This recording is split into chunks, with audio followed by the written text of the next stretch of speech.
Okay, good morning. I expect you people to be future civil judges, but only that can happen. You listen to the class, go revise, take the test. இந்த drill ரொம்ப simple இல்லையா? இப்ப 10th mark எப்படி எடுக்கிறது? Class கவனிக்கணும், அதுக்கப்புறம் கொடுக்குற homework பண்ணணும், டெஸ்ட் எல்லாத்தையும் ஃபாலோ பண்ணணும். கரெக்ட்டுங்களா? அந்த மாதிரி சிவில் ஜட்ஜிக்கு ஒரு பேட்டர்ன் இருக்கிறது எவ்வளவு பெரிய விஷயம். நிறைய பசங்களுக்கு நிறைய பேர் கைடன்ஸ் இல்லாதவங்கள நான் சொல்றேன், என்ன படிக்கிறதுன்னு தெரியாது, என்னென்ன கேட்பாங்கன்னு தெரியாது. சிலபஸ் அவ்வளவு வாஸ்டா இருக்கும், தனியா உட்காந்து கவர் பண்ணா கடல் மாதிரி போய்கிட்டே இருக்கும். புக் எடுத்தீங்கன்னா ஒரு டாபிக்ல எத்தனை கேஸ் எல்லாம் கொடுத்திருக்காங்க, எவ்வளவு ஹர்டில்ஸ் இருக்கு. அது எல்லாத்தையும் தாண்டி every thing is made easy for you people. So அப்படி இருக்கும் போது கூட சேர்ந்து ஒரு ரொம்ப சிம்பிளான விஷயம் ரிவைஸ் பண்ணிட்டு அடுத்த டெஸ்ட் எடுக்கிறது, அது பேசிக் இல்லையா? கரெக்ட்டுங்களா? So do the basics. It is fruitful for you people only. சரிங்களா? சோ ஆன்லைன் ஸ்டூடெண்ட்ஸ் நேத்து கிளாஸ் ரிவைஸ் பண்ணீங்களா? பண்ணீங்களா? ஆஃப்லைன்ல எல்லாரும் ஒத்துக்கிட்டாங்க மேம் நான் பண்ணல அப்படின்னு சொல்லிட்டு. சோ ஆன்லைன் ஸ்டூடெண்ட்ஸ்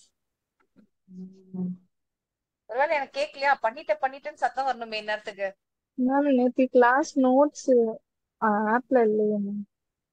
ஆப்ல இருக்காதுமா, ஏன்னா இந்த நோட்ஸ் இப்பதான் கிளாஸ் போயிட்டே இருக்கு, அந்த நோட்ஸ்க்கு இன்னும் கம்ப்ளீட் ஆகல. அந்த நோட்ஸ் திருப்பி திருப்பி போட்டிருந்தாங்களே, நீங்க எப்ப ஜாயின் பண்ணீங்க? இந்த நோட்ஸ் நான் எப்பப்பா போட்டிருந்தேன்? இந்த நோட்ஸ் நான் இப்ப எடுத்துட்டு இருந்தேன், ஆர்டிகல் 19க்கு போட்டோம் பாத்தீங்களா, அதுலயேதான் கண்டினியூ ஆகுது. அந்த நோட்ஸே வந்து உங்களுக்கு இருக்கும் ஃபுல்லா. பாருங்க, ஆர்டிகல் 19 பாத்தீங்கல்ல நோட்ஸ், அதையே ஸ்கிரால் பண்ணி பாருங்க, கீழே இருக்கு. சரிங்களா? ஓகே. பிடிஎஃப் போடாம நம்ம கிளாஸ் எடுக்க போறது கிடையாது, எப்பயுமே கிளாஸ்க்கு அப்புறமா கூட போட்டுருவோம். சோ நீங்க வந்து ஃபாலோ பண்ணீங்கன்னா நோட்ஸ் கிடைச்சிரும், அவ்வளவுதான். இது முடிஞ்சதுக்கு அப்புறம் தானே நம்ம ஆப்ல அப்லோட் பண்ணுவோம், முடியாத கிளாஸ்க்கு எப்படி அப்லோட் பண்ண முடியும்? ஓகேங்களா? ஓகே. சோ ரிவைஸ் பண்ணாததுக்கு இது ஒரு காரணம். வேற மேம் குட் மார்னிங் மேம். சொல்லுங்க அஸ்வத் சார், ரிவைஸ் பண்ணிட்டீங்களா? மேம் இல்ல மேம், இப்ப ஏற்கனவே நடந்த டெஸ்ட்ங்களா மேம்? இன்னைக்கு நடந்த டெஸ்ட் கூட நம்ம டிஸ்கஷன் வைக்க போறோமா மேம்? ஆமா, நடந்த டெஸ்ட்டுக்கு தான் டிஸ்கஷன் வைக்க போறோம். Okay ma'am. இன்னைக்கு நடக்க புதுசா டெஸ்ட் வைக்க போறீங்க இல்லையா? சொல்லுங்க. இல்ல இன்னைக்கு புது டெஸ்ட் வச்சு அதுக்கப்புறம் டிஸ்கஷன் வைக்க போறீங்கன்னு நினைச்சேன் மேம். இல்ல இன்னைக்கு புது டெஸ்ட் இருக்கு, டிரான்ஸ்லேஷன் டெஸ்ட் இருக்கு, நேத்து சொல்லியிருந்தேன். சரிங்களா? அந்த டிரான்ஸ்லேஷன் டெஸ்ட் இருக்கும், இப்ப நடந்த டெஸ்டுக்கான டிஸ்கஷன் இருக்கும் உங்களுக்கு. கரெக்ட். சோ ரிவைஸ் பண்ணீங்களா? அதுக்கு பதில் சொல்லுங்க. பண்ணியாச்சு மேம். பண்ணியாச்சுங்களா? அதுதான் வேணும் நமக்கு. Thank you so much. நீங்க ரிவைஸ் பண்றதுக்கு நான் தேங்க்யூ சொல்லிட்டு இருக்கேன். Okay. So let's go ahead. We had a test. கரெக்ட்டுங்களா? யாரெல்லாம் டெஸ்ட் எழுதுனீங்களா? ஏன் திலாவர் சார் டெஸ்ட் எழுதல? வரலீங்களா? ரெகுலரா வாங்க. ஓகே. வேற யாருக்கெல்லாம் டெஸ்ட் எழுதலையோ அவங்க கை தூக்குங்க ப்ளீஸ். ஒருத்தர், 2 பேர், 3 பேர். நீங்க ஏன் டெஸ்ட் எழுதல? நீங்க ஏன் டெஸ்ட் எழுதல சார்? நீங்க இப்பதான் ஜாயின் பண்ணீங்க. Okay fine. So test is very very important. நம்ம parallel ஸ்டடி மெத்தட ஃபாலோ பண்றோம். என்னன்னா, ஜட்ஜுக்கு எவ்வளவு போர்ஷன்ஸ் உங்களுக்கு தெரியும். It is a vast portion. It should be the hardest examination. ஏன்னா போஸ்ட் அப்படி ஒருத்தரை ரிமாண்ட் பண்ணணும்னா அவங்க லைஃபே போச்சு. அப்ப நீங்க எப்படி வெல் இன்ஃபார்ம்டா லால் லெஃப்ட் ரைட் பூந்து வெளில வர மாதிரி இருக்கணும். கரெக்ட்டுங்களா? சோ நம்மளோட டீச்சிங் மெத்தட் எப்படின்னா, ஃபர்ஸ்ட் பேசிக்ஸ் எல்லாம் கவர் பண்ணிட்டு, இம்பார்ட்டன்ட் ஏரியா எல்லாமே சொல்லிட்டு, ஃபுல் சிலபஸ் கவர் பண்ணிட்டு, பிளஸ் இம்பார்ட்டன்ட் வேற சைட் எல்லாம் இம்பார்ட்டன்ட் இருக்கும் பாத்தீங்களா, எது உங்களுக்கு வந்து சில டைம் கேட்க வாய்ப்புகள் உண்டு, ப்ரீவியஸ் இயர் கொஸ்டின், அதெல்லாம் நான் இங்க டிஸ்கஸ் பண்ணிட்டு இருந்தேன்னா வேலைக்காகாது. ஒரு பேசிஸ் உங்களுக்கு கொடுத்துட்டு நீங்க ப்ரீவியஸ் இயரை சால்வ் பண்ணிட்டு அதுல எது பெஸ்ட் ஆன்சர்னு நான் உங்களுக்கு இந்த மாதிரி டெஸ்ட்ல சொல்லும் போது you'll get a good exposure. இந்த மாதிரி நான் தப்பா யோசிச்சேனே, இது கரெக்டா இருக்கே, இந்த மாதிரி it's a skill to develop. ஓகேங்களா? so that's why by டெஸ்ட்லயும் பிளஸ் கிளாஸஸ்லயும் we are doing a parallel method of teaching. okay. So நம்ம இந்த டெஸ்ட் வந்து லாஸ்ட் வீக் கொடுத்திருந்தோம். ஃபர்ஸ்ட் क्वेश्चन உங்களுக்கு இது எல்லாமே ப்ரீவியஸ் இயர் क्वेश्चन தான். ஓகே. சோ ப்ரீவியஸ் இயர் क्वेश्चनயும் நீங்க சால்வ் பண்ணிடுறது ஆல்வேஸ் பெஸ்ட். ஃபர்ஸ்ட் क्वेश्चन வந்து can preamble of the Indian Constitution be amended through an ordinance அப்படின்னு கேட்டிருந்தாங்க. இது 2023 மெயின்ஸ்ல கேட்ட ஒரு क्वेश्चन. இதுக்கு நிறைய பேர் டிஸ்கஸ் பண்ணியிருந்தீங்க.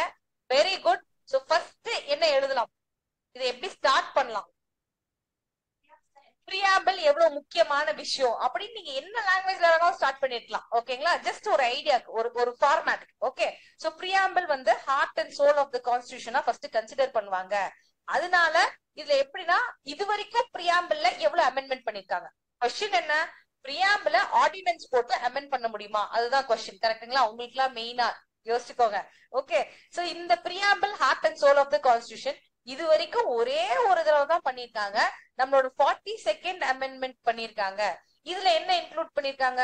சோசியலிஸ்ட், செக்குலர், இன்டெகிரிட்டின்னு இன்க்ளூட் பண்ணிருக்காங்க. இதெல்லாம் டிஸ்கஷன்லயே பசங்க சொல்லியிருந்தாங்க. Very good. ஓகேங்களா? ஆனா ரொம்ப முக்கியமான விஷயம், இத ஆர்டினன்ஸ்ல பண்ணலாமா அப்படின்றதுதான் இங்க கேட்டிருக்காங்க. இப்போ 42nd அமெண்ட்மெண்ட் எப்படி வந்துச்சு அப்படின்னு நம்ம கொஞ்சம் திங்க் பண்ணணும். 42nd அமெண்ட்மெண்ட் நார்மல் டைம்ல வந்துச்சா இல்ல எமர்ஜென்சி டைம்ல வந்துச்சா? எஸ். சோ எமர்ஜென்சி டைம்ல தான் இந்த 42nd அமெண்ட்மெண்ட் வந்துச்சு. இப்ப எமர்ஜென்சினா ஆர்டினன்ஸ் தானே போட்டிருப்பாங்க. ஆமா தானே? அப்படிதான் நம்ம நினைப்போம். ஆனா கிடையாது. There was a house emergency அப்படின்னோடனே உடனே ஹவுஸ் எல்லாம் டிசால்வ் ஆயிடும், நான் ஆர்டினன்ஸ் போட்டுப்பேன். That is not in practice. Emergency டைம்லயும் பார்லிமெண்ட் சில டைம் செஷன்ல இருக்கும். பார்லிமெண்ட் செஷன்ல இருந்ததுன்னா பார்லிமெண்ட் தான் அந்த வேலையை பார்க்கும். சப்போஸ் பார்லிமெண்ட் செஷன்ல இல்ல, டிசால்வ் பண்ணிட்டாங்கன்னும் போதுதான் ஆர்டினன்ஸ் மேக்கிங் பவரே வரும். ஓகேங்களா? சோ 42nd அமெண்ட்மெண்ட் தான் first amendment, first and last amendment made to the preamble. ஆனா அதுவும் எப்ப வந்துச்சு? எமர்ஜென்சி டைம்ல வந்தாலுமே பார்லிமெண்ட் வாஸ் இன் செஷன். பாருங்க, bill was introduce and act was past. இங்க என்னன்னா நமக்கு ரியாலிட்டி ஹாஃப் கவர் பண்ணிடுறாங்க. எமர்ஜென்சி டைம்ல வரதுக்கு என்ன பண்ணணும்ன்றதான் கொஸ்டின்.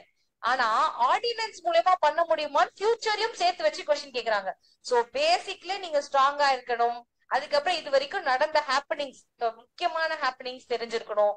ஃபியூச்சர்ல வந்தா என்ன சால்வ் பண்றது, அதுதானே அவங்களோட மென்டாலிட்டி. அத பேப்பர் 1லயுமே எக்ஸ்பெக்ட் பண்றாங்க. ஓகேங்களா? அதுதான் இந்த கொஸ்டின். சோ இத சொல்லிடுவீங்க எமர்ஜென்சி டைம், ஆனா ஆக்ட் பில்லா தான் பாஸ் ஆச்சு அப்படின்னு சொல்லிட்டு. நெக்ஸ்ட் ஆர்டினன்ஸ் கதைக்கு வாங்க. ஆர்டினன்ஸ் எப்ப பாஸ் பண்ண முடியும்? Emergency situation, parliament not in session அப்படின்னும் போதுதான் நம்ம ஸ்டார்டே பண்ண முடியும் ஒரு ஆர்டினன்ஸ். கரெக்டுங்களா? நெக்ஸ்ட் ஒரு ஸ்டாட்யூட்டரி வாய்ட் இருக்கு. Yeah, you can sit at the back. Yeah, you can pull the chair also and sit here if you want. So ஆர்டினன்ஸோட பேசிக் ஐடியா என்னது? எமர்ஜென்சி சிச்சுவேஷன் டக்குன்னு லா போடுறதுக்கு பார்லிமெண்ட்டும் கிடையாது. அப்போ பிரசிடென்ட்டுக்கோ கவர்னருக்கோ என்ன பண்ணலாம்? அந்த ஸ்டாட்யூட்டரி வாய்டு, ஒரு ஸ்டாட்யூட் இருக்க வேண்டிய இடத்துல ஸ்டாட்யூட் இல்லப்பா, இப்ப எங்களுக்கு தேவைப்பா, இல்லைன்னா பிரச்சனை ஆகும் அப்படின்னு அதை சால்வ் பண்றதுக்கு ஆர்டினன்ஸ் போடலாம். Statutory void, remember. அப்ப கான்ஸ்டிடியூஷனல் வாய்டுக்கு ஸ்டாட்யூட்டரி வாய்டுக்கு தான் உங்களுக்கு ஆர்டினன்ஸ். கான்ஸ்டிடியூஷனல் வாய்டு அப்படின்னு நம்ம யோசிக்கும் போது கொண்டு வரலாமா? கான்ஸ்டிடியூஷனுக்கு கொண்டு வரலாம். அப்ப எந்த ஆர்டிகல் அதை சொல்லிருக்காங்க? 368. இப்ப இந்த 368 பாத்தீங்கன்னா எப்படி ஸ்டார்ட் ஆகுதுன்னு பாருங்க. கான்ஸ்டிடியூஷன் பேராக்ட் எடுங்க. கான்ஸ்டிடியூஷன் பேராக்ட் இன்னைக்காவது எடுத்துருக்கீங்களா? Okay. Okay, so if you did not bring, super. பாருங்க, அவரோட ஷேர் பண்ணிக்கோங்க. ஓகேங்களா? ஆன்லைன் ஸ்டூடெண்ட்ஸ் 368 என்னத்துல இருந்து ஸ்டார்ட் ஆகுது? Yes, notwithstanding anything given in the constitution வருதா? சோ அப்ப இது என்னது? not abstain clause. even though we assume statutory void இல்லாம இவங்க கான்ஸ்டிடியூஷனுக்கும் சேர்த்து ஆர்டினன்ஸ் போடுவாங்கன்னே இருக்கட்டும். ஆனா அமெண்ட்மெண்ட் கிளாஸ் என்ன பண்ணுது? அமெண்ட்மெண்ட் ஆர்டிகல் என்ன பண்ணுது? இந்த ஆர்டினன்ஸ் மேக்கிங் பவரையும் சூப்பர் சீட் பண்றது நம்மளோட அமெண்ட்மெண்ட் பவர். கரெக்டுங்களா? சோ கான்ஸ்டிடியூஷன் டச் பண்ணணும்னா 368 ஒபே பண்ணணும். இப்பதான் இந்த கொஸ்டின் வரும். என்னன்னா, இப்ப பிரியாம்பிள் தானே பத்தி பேசுறாங்க. பிரியாம்பிள் பார்ட் ஆஃப் கான்ஸ்டிடியூஷனா இல்லையா? சோ அதுக்காக நீங்க கேசவானந்த பாரதியில it is part of constitution சொல்லிட்டாங்க. So it can be as well as it is a basic structure. அதனால it can be altered but derogate பண்ண முடியாது அப்படின்னு சொல்லிட்டு it should be altered only by way of absolute majority by passing the amendment bill as per 368. உங்களுக்கு புரியுதா? So எதெல்லாம் நம்ம interpret பண்றோம்? ஃபர்ஸ்ட் ஸ்டார்டிங்கே என்ன கேட்டிருக்காங்கன்னா, ஒரு பிரியாம்பிள ஆர்டினன்ஸ் போட்டு நாங்க சேஞ்ச் பண்ண முடியுமா? அதுதான் ப்ரீவியஸ் இயர் கொஸ்டின் நமக்கு. சோ இதுக்கு எந்த வழி எல்லாம் டச் பண்றோம்னு பாருங்க. This is how you have to think even for future. அதுக்காக தான் சொல்றேன். சோ ஃபர்ஸ்ட் பிரியாம்பிள் எவ்வளவு முக்கியம். ஹார்ட் அண்ட் சோல் இது வரைக்கும் எத்தனை தடவை அதை அமெண்ட் பண்ணிருக்காங்க? ஒரே ஒரு தடவை தான் பண்ணிருக்காங்க. அது எந்த சூழ்நிலையில பண்ணிருக்காங்க? எமர்ஜென்சி சூழ்நிலையில பண்ணிருக்காங்க. இப்ப எமர்ஜென்சினோனா ஆர்டினன்ஸா? No. It was a proper amendment. Proper கிடையாது, ஆளுங்கெல்லாம் வச்சு மறைச்சு நம்ம இந்திரா காந்தி சூப்பரா பண்ணிருப்பாங்க, அது டிஃப்ரெண்ட். ஆனா ஆக்ட் மூலியமா தான் அமெண்ட் பண்ணாங்க, அது ஆர்டினன்ஸ் மூலியமா பண்ணல. அதை தெளிவுபடுத்திட்டு நெக்ஸ்ட் நீங்க ஆர்டினன்ஸ்க்கு வருவீங்க. ஆர்டினன்ஸோட பேசிக் கான்செப்ட் என்னது? Emergency time parliament not in செஷன்ல ஸ்டாட்யூட்டரி வாய்ட ஃபில் பண்றதுக்கான ஒரு டூல் அப்படின்றத சொல்லிட்டு, இப்ப கான்ஸ்டிடியூஷனை மாற்றணும்னா நான் என்ன பண்றது? 368க்கு போவீங்க, அது நான் ஆப்ஸ்டெயின் கிளாஸ் அப்படின்றதையும் சொல்லிட்டு, நெக்ஸ்ட் இப்ப ஆர்டினன்ஸ் மேக்கிங் பவரை விட நம்ம 368 ஹையர், ஏன்னா நான் ஆப்ஸ்டெயின் கிளாஸ். கான்ஸ்டிடியூஷனை நீங்க டச் பண்ணணும்னா என்ன பண்ணணும்? சொல்லுங்க Nishanthi. Okay, so absolute majority நமக்கு வேணும், அப்பதான் டச் பண்ண முடியும் அப்படின்னு சொல்லி கம்ப்ளீட் பண்ணுவீங்க. ஓகேங்களா, புரியுதா? சோ இந்த மாதிரி நான் சொன்னத கோர்வையா எழுதி இருக்கணும், எப்படி லைனா வந்துச்சு. இதை விட பெட்டரா எழுதி இருந்தீங்கனாலும் வெல் அண்ட் குட். சோ இந்த ஆர்டிகல் எல்லாம் டச் பண்ணீங்களா உங்களோட ஆன்சர்ல? வெறும் கேசவானந்த பாரதி பீருபாரிய மட்டும் எழுதிருக்க கூடாது, அதுக்கு 1/4 மார்க் தான் போடுவாங்க. நான் சொல்றேன் இவ்வளவு எழுதினாலே ஃபுல் மார்க் போடுவாங்கன்னா போட மாட்டாங்க, ஏன்னா இது காம்படிட்டிவ் எக்ஸாம், கரெக்டுங்களா? சோ இதுக்கு 3 மார்க் அப்படின்னா 2 மார்க் போடுவாங்க மேக்சிமம். எவ்வளவு சூப்பரா எழுதினாலும் 2 மார்க் போடுவாங்க, அதுதான் வர வேண்டிய மார்க். சோ இப்போ வெறும் பீர்பாரி அண்ட் கேசவானந்த பாரதி எழுதிருந்தீங்க அப்படின்னா உங்களுக்கு 1/4 மார்க் இல்லைன்னா 0 மார்க், அதுதான் வந்திருக்கும். அதை தாண்டி இந்த எமர்ஜென்சி பீரியட்ல செக்யுலர் சோசியலிஸ்ட் இந்த 42nd அமெண்ட்மெண்ட் பத்தி எழுதிட்டு, அதுக்கப்புறம் அது பில்லு தான், ஒரு ஆக்ட் தான் அப்படின்னு எழுதிருந்தீங்கன்னா 1/2 மார்க் கிடைக்கும்.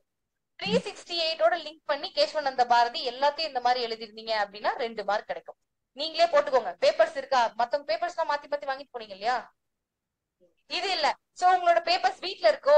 அச்சோ, நான் இன்னைக்கு டிஸ்கஸ் பண்ணணும்னு சொன்னா நான் கொண்டு வர சொல்ல. ஓகே, இது நோட் பண்ணிக்கோங்க, வீட்டுக்கு போய் பாருங்க, மார்க் நீங்களே போடுங்க. அடுத்த தடவை நான் வாங்கி இவாலுவேட் பண்ணுவேன். ஏன்னா ஃபர்ஸ்டே நான் உங்களுக்கு கம்மி மார்க் போட்டேன்னு வச்சுக்கோங்க, நிறைய பேர் ரிஜெக்ட் ஆயிடுவோம். நம்ம மெயின்ஸுக்கு போய் ஐயோ இதெல்லாம் எழுதலன்னு தெரிஞ்சதுக்கு இது எவ்வளவு பெட்டர் இல்லையா? சோ ஃபர்ஸ்ட் நீங்க மார்க் போட்டுக்கோங்க, நெக்ஸ்ட்ல இருந்து நான் மார்க் போடுறேன். அதே மாதிரி உங்களோட பிளேஸ்மெண்ட் ரைட்டிங்லாம் இவாலுவேட் பண்ணியாச்சு. After lunch I give you. Okay done. So சொல்லுங்க அஸ்வத்தமன் சார். மேம் அந்த கேசவானந்த பாரதி கேஸ் அந்த ஸ்டாட்யூட்டரி அவாய்டு இருக்குல்ல மேம், ஸ்டாட்யூட்டரி அவாய்டு கேசவானந்த பாரதியில சொல்ல சார். இல்ல மேம், அந்த ஸ்டாட்யூட்டரி அவாய்டுக்கு அப்புறமே கொஞ்சம் சொல்லுங்க மேம், புரியல கொஞ்சம். ஓ அப்படிங்களா? ஒண்ணும் இல்ல சார். இப்ப ஸ்டாட்யூட்டரி வாய்டுக்கு அப்புறம் நம்ம என்ன சொல்றோம்னா, ஆர்டினன்ஸ்ங்கிறது ஒரு ஸ்டாட்யூட்ல ஒரு வாய்டு இருக்கு அப்படின்னும் போதுதான் போடணும் அப்படின்ற வரைக்கும் சொல்லிட்டேன், சரிங்களா? இப்ப ஸ்டாட்யூட்டை நம்ம அமெண்ட் பண்றதுக்கு கொஸ்டின் கிடையாது. கொஸ்டின் எது கேக்குறாங்கன்னா பிரியாம்பிள் அமெண்ட் பண்றதுக்கு, கரெக்ட்டுங்களா? சோ ஒரு கான்ஸ்டிடியூஷன் எப்படி அமெண்ட் பண்ணோம் அப்படின்னு யோசிக்கும் போது நம்ம 368 அது படிதான் கான்ஸ்டிடியூஷன் அமெண்ட் பண்ணோம், கரெக்ட்டுங்களா? 368 ஸ்டார்ட் பண்ணும் போதே பாத்தீங்கன்னா நான் abstain not regarding to other classes சொல்லிருப்பாங்க. நான் அப்ஸ்டெயின் கிளாஸ் வந்துச்சு அப்படின்னா மத்த ஆர்டிகளை விட இதுதான் கிங், ஓவர் ரூல் பண்ணணும்னு அர்த்தம். சோ ஆர்டினன்ஸ் மேக்கிங் பவர் நமக்கு எங்க இருக்கு? 1 2 3, கரெக்டா? 1 2 3 யாருக்கு? எஸ், கான்ஸ்டிடியூஷன் தான். 1 2 3 யாருக்கு கொடுத்திருக்காங்க? பிரசிடென்ட். ஓகேங்களா? இங்க பிரியாம்பிள்னால we'll discuss with 1 2 3. So article 123 விட எது ஹையஸ்ட் பவர்ல இருக்கீங்க? 368. சோ அத நீங்க சொல்லிட்டு நெக்ஸ்ட் பிரியாம்பிள்ன்றது பார்ட் ஆஃப் கான்ஸ்டிடியூஷன் நீங்க எஸ்டாப்லிஷ் பண்ணணும் இல்லையா? அதுக்காக கேசவானந்த பாரதியையும் சேர்த்து சொல்றீங்க, அவ்வளவுதான் சார். பீருபாரி இல்லன்னு சொல்லிருக்கல, ஆல்ரெடி நமக்கு இடம் பத்தாது, எதுக்கு அதை போட்டுக்கிட்டு? சோ இடத்துக்கு ஏத்த மாதிரி கன்சைன்ஸா இதை எழுதலாம். இதுக்கு மேல உட்காந்து எழுத முடிஞ்சதுன்னா கண்டிப்பா எழுதுங்க. Any extra points please? யாராவது ஆன்லைன்ல டிஸ்கஸ் பண்ணும்போது டிஸ்கஷன் பண்ணதுக்கு தேங்க்யூ. டிஸ்கஷன் பண்ணும்போது தான் நிறைய கத்துக்க முடியும். சொல்லுங்க மேம். வை பிரியாம்பிள், லைக் ஏன் அது வந்தது அப்படின்றது ஒன்னு ஆட் பண்ணலாம்ல மேம்? ஏன் பிரியாம்பிள் இடம் இருந்தா நீங்க ஆட் பண்ணலாம், சரிங்களா? இம்பார்ட்டன்ஸ் ஆஃப் பிரியாம்பிள் ஒரே ஒரு லைன் இடம் இருந்தாதான் நமக்கு. இதுக்கு ஒரு 4 லைன் கொடுப்பாங்க, 3 மார்க் தானே, 4-5 லைன் தான் கொடுப்பாங்க மேக்சிமம். இதெல்லாம் எழுதவே உங்களுக்கு ஹேண்ட் ரைட்டிங் கொஞ்சம் சின்னதா இருக்கணும், இடிக்கிதான் எழுத முடியும். Okay okay. சோ பெரிய பெரிய கையெழுத்து இருந்துச்சு அப்படின்னா சேஞ்ச் இட், ஸ்மால் ஆக்குங்க, இல்லைன்னா எழுத முடியாது. ஓகேங்களா? Next, whether right of a person to travel abroad is unfettered, explain with case laws. So எல்லாருமே மேனகா காந்தி எழுதி வச்சிருப்போம், கரெக்ட்டுங்களா? சோ அது சும்மா ஒரு சின்ன ரூடிமெண்ட், அவ்வளவுதான். அதோட சேர்த்து we have 2 more cases to be explained. First, right to travel abroad. இது எந்த ஆர்டிகல்ல வரும்? Wrong. Right to Article travel 19. freely Right to freedom and within personal Free and India. personal liberty. So abroad 21 India ma'am. வா? Personal liberty. Right, personal liberty. Article 21ல வரும். இந்த பைஃபர்கேஷனை அவங்க எதிர்பார்ப்பாங்க. பாத்தீங்களா கொஸ்டின்ஸ் எல்லாம் எப்படி ட்ரிக்கியா இருக்குன்னு. நம்ம படிக்கிறோம்ல அத ஆத்மார்த்தமா புரிஞ்சு படிக்கணும்னு எதிர்பார்க்கறாங்க. இது தானா நீங்க புரிஞ்சு படிக்கும் போது உங்களுக்கு ஜுடிஷியல் கேரக்டரே வந்துரும். So very simple. பிரிலிம்ஸ் பார்க்கும்போது இதெல்லாம் லா இருக்கா இவ்வளவு இருக்கான்னு தெரிய வரும். மெயின்ஸ் போது ஓரளவுக்கு இன்டெப்தா படிச்சிருக்கோம்பா அப்படின்னு வரும். ஓகேங்களா? மெயின்ஸ் கிளியர் பண்ணதுக்கு அப்புறம் இன்டர்வியூக்கு உட்காருவீங்க பாத்தீங்களா, ஐயோ நான் ஒண்ணுமே படிக்கலையே இவ்வளவு விஷயம் இருக்கேன்னு அப்பதான் மைண்ட் ஓபன் ஆகும். அதையும் கிளியர் பண்ணிட்டு முடிச்சிட்டோமா, கிளியர் பண்ணிட்டு ஜட்ஜ் ஆயிட்டோமா, ஸ்வேரிங்னா ஸ்வேரிங் அன்னைக்குதான் தெரியும் ஒண்ணுமே இல்ல ஜுடிஷியல் அகாடமில போய் தான் இன்வெல் படிக்க போறோம் தெரியும். ஓகேங்களா? That is the journey, that is the beginning for you. So be ready to dedicate your self. புதுசா கத்துக்கிறதுக்கு நீங்க ஈகரா இருந்தால் மட்டுமே மைண்ட் வேலை செய்யும். ஜட்ஜ் ஆகணும்னு நினைச்சா ஜட்ஜ் ஆக முடியாது. அதுக்கு ஒர்க் பண்ணணும்ன்றதை நீங்க உணரணும். Okay, so let's go to this question. இதுல ஃபர்ஸ்ட் என்ன சொல்றீங்கன்னா ஆர்டிகல் 19ல எது வருது, 21ல எது வருது, எப்படி போட்டிருக்கேன்னு பாருங்க. ஃப்ரீடம் ஆஃப் மூவ்மெண்ட் வந்து ஃப்ரீடம் ஆஃப் மூவ்மெண்ட் தானே இது. இந்த ஃப்ரீடம் ஆஃப் மூவ்மெண்ட் வந்து one of the 6 freedoms. 19 clause 1ல இருக்க ஒன் ஆஃப் த 6 ஃப்ரீடம். ஆனா இந்த ஃப்ரீடம் ஆஃப் மூவ்மெண்டே 2 டைமென்ஷன் இருக்கு. ஃபர்ஸ்ட் டைமென்ஷன் என்னன்னா இன்டர்னல் ஃப்ரீடம், கண்ட்ரிக்குள்ளேயே சுத்துறது. இதுதான் உங்களுக்கு 19 கிளாஸ் 1 கிளாஸ் D-ல இருக்கு. ஓகேங்களா? ஆனா external freedom, right to move out of the country and come back inside the country. Once போனா துரத்தி விட்டுறது. இங்கே ஜனத்தொகை நம்ம தானே ஃபர்ஸ்ட் அதிகமா இருக்கு, போனா போயிட்டே வராத அப்படின்னு சொல்லி துரத்தி விட முடியாது. Return back to the country எங்க இருக்குன்னு பாத்தீங்கன்னா 21ல இருக்கு. அதை நீங்க பாயிண்ட் அவுட் பண்ணணும். So article 19 protects only the first dimension. The second dimension is protected and dealt with article 21. So this question is concerned about what? Article 21. இது உங்களுக்கு எக்ஸ்பிளைன் பண்றதுக்காக நான் ரெண்டுத்தையுமே எடுத்து போட்டிருக்கேன். நீங்க சிம்பிளா right to move abroad is protected under article 21 இருந்தா போதும். 19 எழுதிருக்கீங்களா யாராவது? நானா தான் எழுதியிருப்பேன். படிக்கிற ஸ்டேஜ்ல நானா தான் எழுதியிருப்பேன். தப்பு கிடையாது. செஞ்சோம் தெரியுது பாத்தீங்களா, அதுக்காக தான் இந்த correction. Okay, so that one. Next எடுத்தோடனே Maneka Gandhi case. Very good. Maneka Gandhi is a very important case. இதுல வந்து ஆர்டிகல் 21ல தான் இதை கொடுத்திருக்காங்க, ரைட் டு டிராவல் அப்ராட் அப்படின்றத நீங்க சொல்வீங்க. ஆனா என்ன கொஸ்டின், இட் இஸ் அன்ஃபெட்டர்ட் ரைட்டான்னு கேட்டிருக்காங்க. அன்ஃபெட்டர்ட்னா என்ன அர்த்தம்? நம்மள வீட்டுல யாருமே கேள்வி கேட்க முடியாது அப்படின்னு நம்ம வீட்டுல யாராவது ஒருத்தர் இருப்பாங்க. கரெக்ட்ல? நம்ம அப்பா நம்ம அண்ணன் யாராவது ஒருத்தர் இருப்பாங்க, என்ன செஞ்சாலும் ரைட்டுன்னுவாங்க, கேள்வியே கேட்க முடியாது. அதான் அன்ஃபெட்டர்ட். ஓகேங்களா? சோ அப்ராடுக்கு ஒரு ரைட்டு எந்த ஒரு லிமிடேஷனுமே இல்லாத ரைட்டா அப்படின்றதா question. Whether right of person to travel abroad is unfettered அப்படிங்கிறது. ஓகேங்களா? நீங்க சொல்லுங்க. கட்டுப்பாடற்ற விதி. கட்டுப்பாடற்ற ஒரு நிலை அந்த மாதிரி இருக்குமா? அன்ஃபெட்டர்ட் ரைட்டா அது? என்னென்ன லிமிடேஷன்ஸ் இருக்கு? கேஸ் இருந்தா போக முடியாது. எதனா கொடுத்திருப்பாங்க எல்லாம் யூகம். ஓகே, unless பாஸ்போர்ட் இம்போர்ட் பண்ணி வச்சிருப்பாங்க. எல்லாம் வந்து சூப்பர்ஃபிஷியலா போறீங்க, ரொம்ப deep. unless barred by procedure establish by law. Yes, article 21 கீழ கொடுத்தனால ப்ரொசீஜர் எஸ்டாப்லிஷ் பை லா இருந்தா அந்த ப்ரொசீஜரை வச்சு நான் கட்டேல் பண்ணுவேன். ஐஸ்வர்யா மேம் சொல்லுங்க. இல்ல மேம், அதுதான் ma'am, unless barred by law. unless barred by law. Procedure establish by law இருந்தா அதை கட்டேல் பண்ண முடியும். அந்த ஒரு லைன் எழுதிப்பீங்க. இதுக்கப்புறம் வேற என்ன மேஜர் ப்ராப்ளம் இருக்கு? இப்ப நான் இங்க இருந்து பக்கத்து ஊருக்கு போறேன், பாஸ்போர்ட் எடுத்துட்டு போவேனா? ஆனா அப்ராடுக்கு போனா என்ன எடுத்துட்டு போகணும்? பாஸ்போர்ட் எடுத்துட்டு போகணும். சோ அதுதான் இந்த கேஸ்ல ப்ராப்ளம் ஆயிடுச்சு. சதீஷ் சங்கம் இது சஷ்வந்த் சிங் ஷானே வர்சஸ் டி ராமரத்னம். ஓகேங்களா? சோ இந்த கேஸ்ல என்னன்னா இவருக்கு பாஸ்போர்ட் கேக்குறதே பெரிய தப்பா. You are asking me to get passport and passport அத்தாரிட்டிக்கு அன்ஃபெட்டட் பவர்ஸ் இருக்கு, எனக்கு வேணாம் ரிஜெக்ட் பண்றதுக்கு. So it is violating my article 21ல இருக்க ரைட் டு கோ அப்ராட் அப்படின்னு சொல்லிட்டு அவர் சொல்லியிருக்காரு. இந்த கேஸ்ல என்ன சொல்லியிருக்காங்க, அப்ராடுக்கு போறது வந்து it is not unfettered right.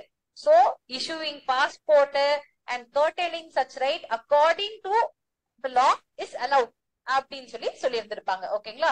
So இந்த கேஸ கண்டிப்பாக மென்ஷன் பண்ணணும். அதே மாதிரி Satish Chandra Varma versus Union of India, இதுல என்ன சொல்லியிருப்பாங்கன்னா அப்ராடுக்கு போற ரைட் வந்து ஒரு ஃபண்டமெண்டல் ரைட்டு, ஒரு டிக்னிட்டிக்கான ரைட்டு. இது வந்து 2020 கேஸ்லான்னு நினைக்கிறேன், பாத்துக்கோங்க. ஓகேங்களா? சோ பர்சனல் லிபர்ட்டி இருக்கு பாத்தீங்களா, எங்க வேணாலும் போவேன், அதுதானே பர்சனல் லிபர்ட்டி. சோ அதையும் இதையும் லிங்க் பண்ண கேஸ் இது. இதுல வந்து மேனகா காந்தி எழுதியிருந்தா ஓகே, ஒரு மேனகா காந்தி அண்ட் ஆர்டிகல் 21 எழுதியிருந்தா உங்களுக்கு ஹாஃப் மார்க் கிடைக்கும். இதுல சஷ்வந்த் சிங் சானே கேஸும் லேட்டஸ்ட் கேஸ்ல நிறைய ப்ராப்ளம் இருக்கு. ஒரு டிஜிபி கூட ப்ராப்ளம் ஆச்சு, டிசிப்ளினரி ப்ரொசீடிங் இருந்துச்சு அவர் மேல. இப்ப இந்த கேஸ் ஓகேங்களா லைவ் லால இருக்கு. சோ ஆமா, டிசிப்ளினரி ப்ரொசீடிங் இருக்கு, வெளியே போக கூடாதுன்னு சொல்லிட்டாங்க, பாஸ்போர்ட் வந்து இம்போர்ட் பண்ணிட்டாங்க. உடனே இவர் கேஸ் போட்டாரு, கோர்ட் சொன்னாங்க டிசிப்ளினரி ப்ரொசீடிங்லாம் ப்ராப்ளம் இல்ல, அவர் போயிட்டு வந்துட்டோம்னு சொல்லி அனுப்பிச்சிட்டாங்க. அவர் ஏதாவது சீரியஸா பண்ணியிருந்தாருன்னா அப்ராட்லயே செட்டில் ஆயிடுவாரு, அது டிஃபரெண்ட். இல்ல சுப்ரீம் கோர்ட் போயிடுச்சு. ஓகேங்களா? சோ இந்த நிறைய கேசஸ் வரும் சார் அந்த மாதிரி. சோ இந்த மாதிரி ஏதாவது லேட்டஸ்ட் கேஸ்லாவும் சேர்த்து எழுதிருந்தீங்கன்னா 3க்கு 2.5 மார்க் போடுவாங்க. ஓகேங்களா?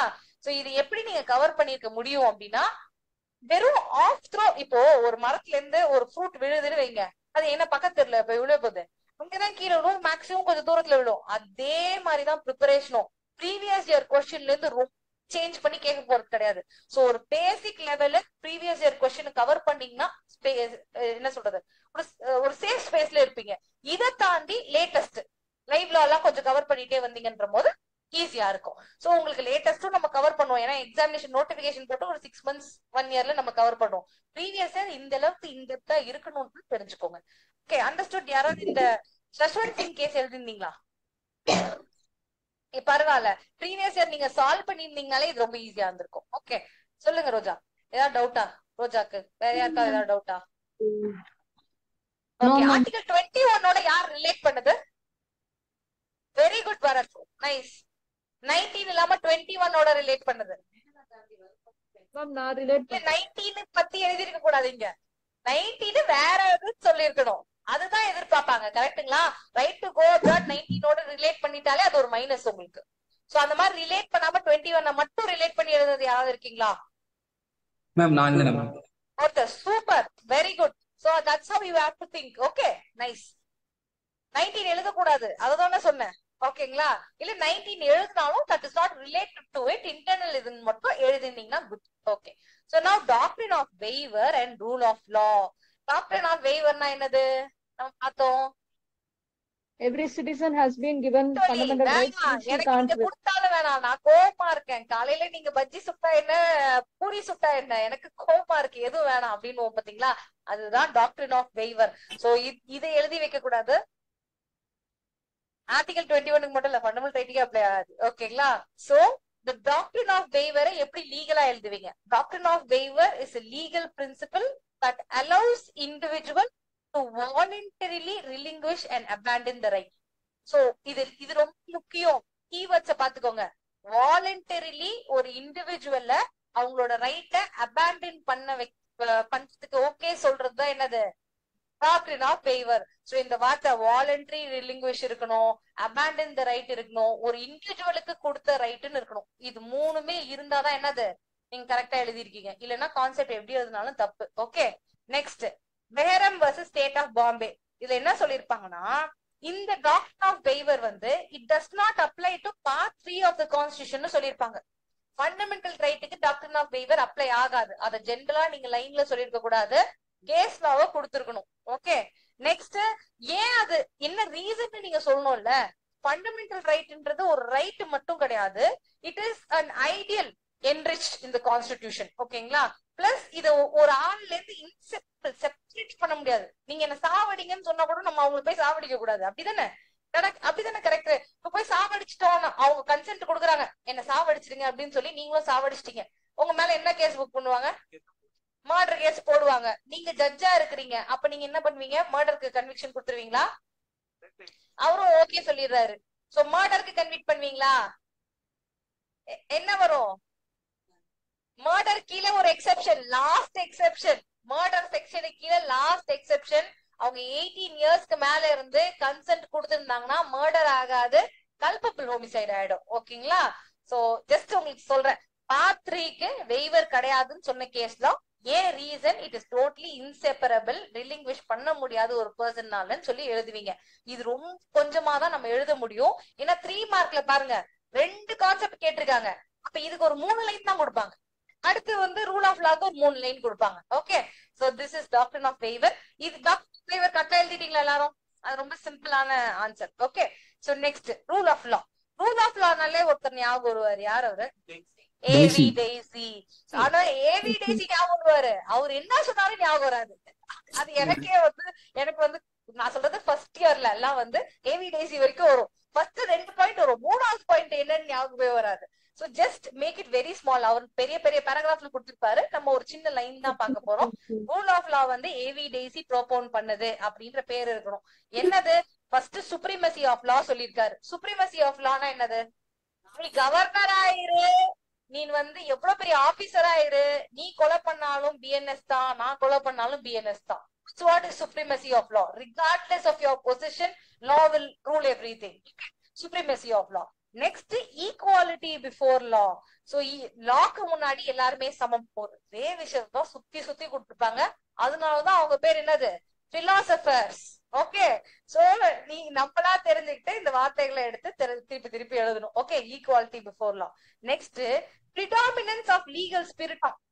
The court should be free from impartiality and external influence. Equality எப்பப்பா வரும்? இப்ப நம்ம பாட்டி தாத்தா இருக்காங்க, நம்ம ஒரு பேர பிள்ளைங்க நிறைய பேர் இருப்பாங்க இல்லையா, கிராண்ட் சில்ட்ரன், எல்லாரையுமே ஈக்குவலா ட்ரீட் பண்ணுவாங்களா? இங்க ஒருத்தி சீரியஸா சொல்றான், இல்ல மேம் அப்படின்னு. அவ்வளவு பாதிக்கப்பட்டிருக்கா. சந்தோஷமா சொல்லல நீ இல்ல மேம் அப்படின்னு சொல்லிட்டு. ஓகே, எங்க வீட்டுல எங்க பாட்டி எல்லாம் என்னன்னா, பொண்ணு வழி பேர பசங்களாம் நல்லா பாப்பாங்க, செல்லமா பாப்பாங்க. வீட்டுல இருக்கனால அடி வாங்குவாங்க. ஓகே, என்னோட ஒரு பாட்டி வந்து என்ன ரொம்ப செல்லமா பாப்பாங்க, இன்னொரு பாட்டி நல்லா பாப்பாங்க. ஆனா என் அண்ணன் வந்துட்டானா போச்சு, பையன் பொண்ணு டிஸ்கிரிமினேஷன் பாரு, அவன் பெட்ல படுக்கணும், நீ வந்து கீழே படுத்துக்கோ. என்ன சொல்லுங்க? Gender equality. Gender inequality. இத போய் நான் எங்க பாட்டி கிட்ட சொன்னா சப்புன்னு 4 கொடுப்பாங்க. சோ அதான் ஒண்ணும் நம்ம கேட்க முடியாது. Just telling. ஓகே, சோ எப்ப ஈக்குவாலிட்டி எஸ்டாப்ளிஷ் ஆகுதாங்க? இம்பார்ஷியாலிட்டி இருக்கும்போது. கரெக்டுங்களா? இம்பார்ஷியலா இருக்கும்போது, எக்ஸ்டர்னல் இன்ஃபுளுன்ஸ் உங்களுக்கு எதுவுமே இல்லைனாதான் நீங்க என்னவா இருக்க முடியும்? ஈக்குவாலிட்டி எஸ்டாப்ளிஷ் பண்ண முடியும். சோ சேம் சென்ஸ எக்ஸ்பிளைன் பண்ணிட்டே இருக்காரு. First supremacy of law. Law தான் வந்து எல்லாரையும் ரூல் பண்ணும். நெக்ஸ்ட், எல்லாரையும் ரூல் பண்ணும் சொன்னா என்ன அர்த்தம்? அது ஈக்குவாலிட்டி. அதனால ஈக்குவாலிட்டி பிஃபோர் லான்றத அடுத்து சொல்லிடுறீங்க. இந்த ஈக்குவாலிட்டி எப்படி அச்சீவ் பண்ண முடியும்? லீகல் ஸ்பிரிட் தான் எல்லாத்தையும் ரூல் பண்ணணும். கோர்ட் வந்து இம்பார்ஷியலா இருக்கணும். எக்ஸ்டர்னல் இன்ஃபுளுன்ஸ் இருக்கக்கூடாது. சோ இது ஞாபகம் வச்சுக்கிறதுக்காக பிலாசபி இப்படிதான் ஜவ்வா இருக்கும், வேற வழி இல்ல, இழுத்துதான் ஆகணும். Okay, next let's go to where this. இதோட சொல்லிட்டு நிறுத்துனீங்கன்னா உங்களுக்கு என்ன ஒரு 4 மார்க் கிடைக்கும், அவ்வளவுதான். இந்த ரூல் ஆஃப் லா கான்ஸ்டிடியூஷன்ல எங்க இருக்கு? கான்ஸ்டிடியூஷன் கீழ தான क्वेश्चन. அத நீங்க சொல்லணும். Yes, article 14. Very good. Article 14 guarantees equality of law, equal protection of law. அந்த கதையெல்லாம் சொல்லிட்டு மேனகா காந்தியும் ஆர்டிகல் 14க்கு நீங்க எடுத்து வரலாம். இல்ல இபி ராயப்பா கேஸ், ஏதோ ஒரு ஆர்டிகல் 14 கேஸ். ஆனா வந்து சும்மா உங்களுக்கு தெரிஞ்ச கேஸ்ல இல்ல, லேண்ட்மார்க் கேஸ்ல ஏதாவது எழுதி வைக்கணும். அத நீங்க எழுதலாம். எஸ். Next article 13. ஆர்டிகல் 13ல சொல்லலாமா ரூல் ஆஃப் லாக்கு? எந்த ஒரு லாவும் ஃபண்டமெண்டல் ரைட்ட வயலேட் பண்ணா செத்து போயிடும். அது ஒரு ரூல் ஆஃப் லா தானே. அப்படி பண்ணக்கூடாதுல, யாரையும் வயலேட் பண்ணக்கூடாதுல. எக்ஸ்பிளைன் பண்ணுங்க 3 லைன்ல ஃபுல்லா எக்ஸ்பிளைன் பண்ணி பிராஃபுல்லா குமார் கேஸ் முடியாதே சார். அதனாலதான் 13 நீங்க மென்ஷன் பண்ணாலே போதும். ஏவிடேசி சொன்னது இதுதான். இந்த கான்செப்ட் நம்ம கான்ஸ்டிடியூஷன்ல இங்க எங்க இருக்கு, இது எல்லாமே 4 லைன்ல நீங்க முடிச்சிடணும். ஓகேங்களா? இந்த மாதிரி இடம் விட்டு எழுதுறது இதெல்லாம் பண்ணாதீங்க, லைனா எழுதிருங்க. ஓகேங்களா? ஓகே. இதுக்கப்புறமா கேசவானந்த பாரதி முடிஞ்சா எழுதுங்க. கேசவானந்த பாரதியில ரூல் ஆஃப் லா வந்து பேசிக் ஸ்ட்ரக்சர்னு சொல்லிருப்பாங்க. ஓகேங்களா? இதுவும் சொல்லுங்க Aishwarya. Ma'am, E P Royappa state of Tamil Nadu include பண்ணலாம். எழுதிருந்தீங்களா? Very good. ஓகே, நான் லாஸ்டா உங்களுக்கு மார்க் சொல்றேன். கேசவானந்த பாரதியில ரூல் ஆஃப் லாவை பேசிக் ஸ்ட்ரக்சர்னு சொல்லிருக்காங்க அப்படின்றதையும் எழுதிட்டு, ஃபைனலி இதுக்கு லிமிடேஷனே இல்லையா? ரூல் ஆஃப் லாக்கு எக்ஸெப்ஷனே கிடையாதா? நம்ம ஊர்ல என்ன ஒரு ரூல் இருந்தா ஆல்வேஸ் அதுக்கு என்ன இருக்கும்? எக்ஸெப்ஷன் இருக்கும். எப்படி லஞ்சம் கொடுக்க கூடாது, ஆனா எல்லாத்துலயும் லஞ்சம் கொடுத்தா இருக்கட்டும். அது எக்ஸெப்ஷன் கிடையாது, அது illegality. I am asking real exception. Rule of லாக்கு எக்ஸெப்ஷன் இருக்கா? நீங்க சொல்ற வரைக்கும் நான் இப்படிதான் பாத்துட்டு இருக்க போறேன் உங்களை. சொல்லுங்க. Yes, ma'am ma'am. இருக்கு ma'am. Emergency. Very nice, correct. Rule of law எல்லாரையும் கேஸ் போடணும், எல்லாம் கரெக்டா நடக்கணும், கரெக்டுங்களா? ஆனா ஒரு பிரசிடென்ட்டோ ஒரு கவர்னரோ in exercise of his duty ஏதோ ஒரு பிரச்சனை நடந்ததுன்னும் போது அவங்களுக்கு ப்ரொடெக்ஷன் இருக்கா? நிறைய பப்ளிக் சர்வன்ட்ஸ்க்கு சாங்ஷன் வாங்கணுமா? நார்மல் ஆள்னா சாங்ஷன் வாங்க தேவையில்லை, கரெக்டுங்களா? So this is an exception. அது நீங்க எழுதணும். எக்ஸெப்ஷன் வந்து president governor are provided with some immunity. என்ன ஆர்டிகல்? அதான் சார், இடம் இருந்தா எழுதலாம். என்ன சார் நீங்க திருப்பி திருப்பி? Okay, so very simple. A V Dicey concept கான்ஸ்டிடியூஷன்ல எங்க இருக்கு? ஏவிடேசி கான்செப்ட் ஒரு லைன்ல முடிஞ்சிடும். நெக்ஸ்ட் லைன்ல கான்ஸ்டிடியூஷன்ல எங்க இருக்கு? நெக்ஸ்ட் லைன் கான்ஸ்டிடியூஷன்ல எங்க இருக்குன்னு சொல்லும் போதே ஒரு இம்பார்ட்டன்ட் கேஸ் லா. அடுத்த லைனு நம்ம கேசவானந்த பாரதி பாதி லைனோ ஒரு லைனோ எழுதிட்டு லாஸ்டா எக்ஸெப்ஷன் இந்த ஆர்டிகல்ல இருக்கு, கவர்னர். ஃபுல் ஃபிளெஜ்டா இருக்கு அவங்க ஆன்சர். ஒரு லைனுக்கும் கான்செப்ட் இருக்கா அது நீங்க பாக்கணும். நிறைய பேர் என்ன பண்றாங்கன்னா this rule of law is propounded by AV Daisy, it is in article 13 14ன்றதே 4 line எழுதி வச்சிடுறாங்க. மார்க் வராது. Okay, notice that. எல்லாரோட பேப்பரையும் பார்த்து நான் வெக்ஸ் ஆயிருக்கேன். that's why I'm bringing so much emotions.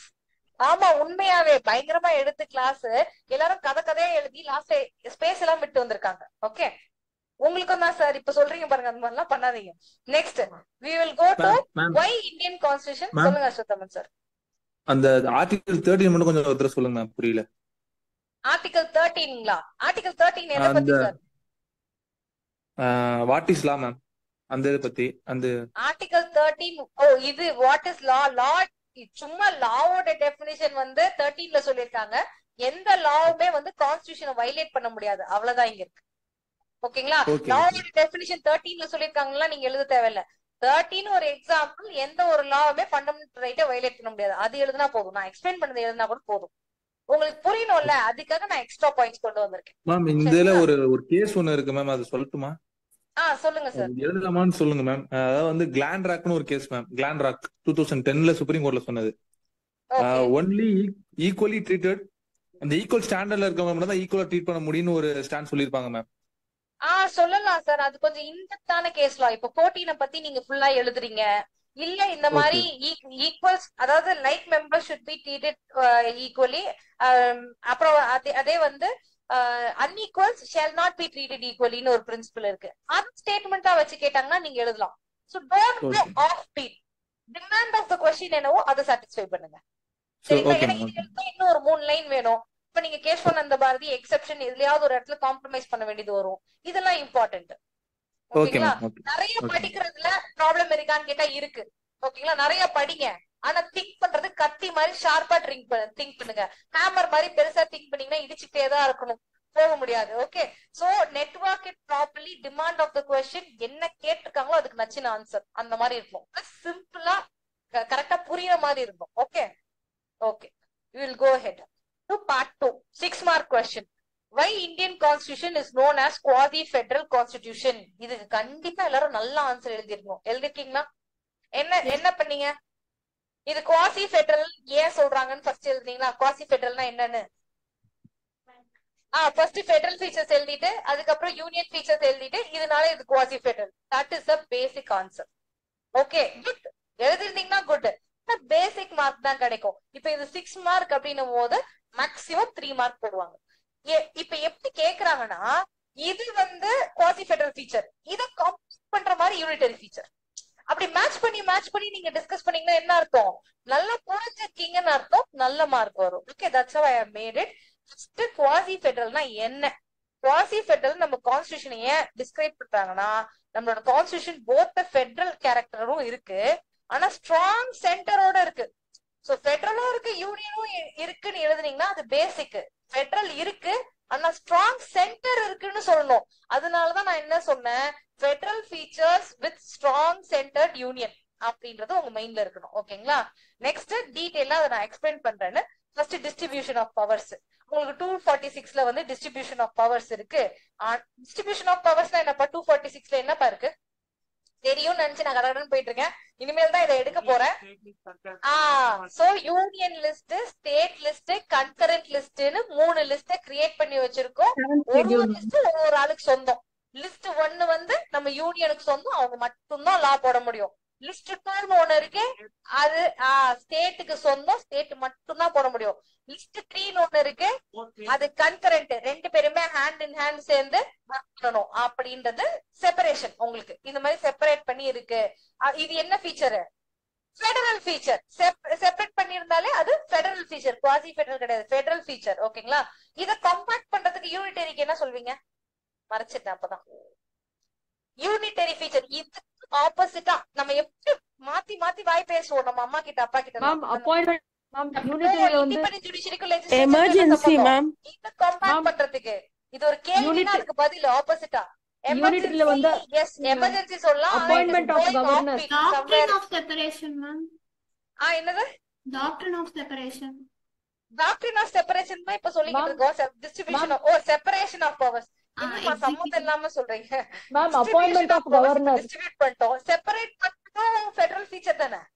இதுக்கு பதில் சொல்ற மாதிரி சொல்லுங்க. appointment of governor ma'am. Appointment of governor லெஜிஸ்லேச்சர்லயே பாருங்களேன், 248 பாருங்க. அனஞ்சி சொன்னாங்க 248. இப்படி எல்லாம் பிரிச்சு வச்சிருக்கோம். ஆனா இதெல்லாம் சொல்லாத சில விஷயங்கள். ஏன்னா எல்லாத்தையுமே நம்ம ப்ரெடிக்ட் பண்ண முடியுமா? ஃபியூச்சர்ல ஒரு ஏரியா வரலாம், லிஸ்ட்லயே இல்லாத ஏரியா. இப்ப யாருக்கு பவர்? லிஸ்ட்லயே இல்ல.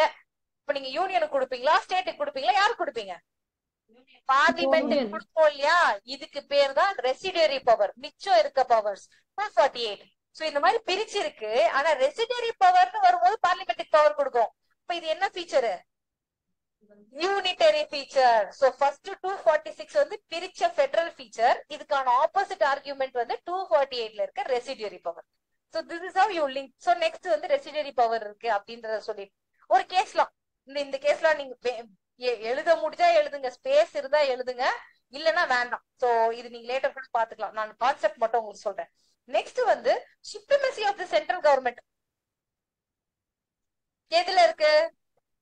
256 எதை பத்தி? சாரி 356 எதை பத்தி? President rule. கரெக்ட்டுங்களா? 356ன்றது எமர்ஜென்சி.